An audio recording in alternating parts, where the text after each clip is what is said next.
సృష్టికర్తకు సాష్టాంగ నమస్కారములు. నిరంతర జీవన ప్రయాణంలో నేను ఎల్లప్పుడూ కూడా ధ్యానం చేస్తూనే ఉన్నాను గురూజీ.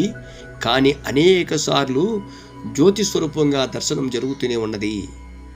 ఒక్కొక్కసారి నా యొక్క మనోనేత్రం ద్వారా అణువులు, పరమాణువులు, నక్షత్రములు, సూర్యుడు, వేల సూర్యుడు దర్శనం జరుగుతూనే ఉన్నాయి. అప్పుడు నాకు అర్థమైనది, అణువులలోనూ పరమాణువులోనూ మనం లీనమై ఉన్నామని. నీవు, నేను, భూమి, ఆకాశము, చెట్లు, చేమలు అన్నీ కూడా వేరు వేరు కాదని అర్థమైంది. ఈ విషయంలో అందరం కూడా సమానమే, ఎవరు కూడా ఎక్కువ తక్కువ లేదని తెలియవచ్చింది. ఈ ప్రపంచములో అంటే అక్కడ ఉన్నటువంటి మండలములో నేనే రాజులాగా కనపడుతున్నది. నిజమైన కన్నులతో చూడాలంటే నా వల్ల కాని పని.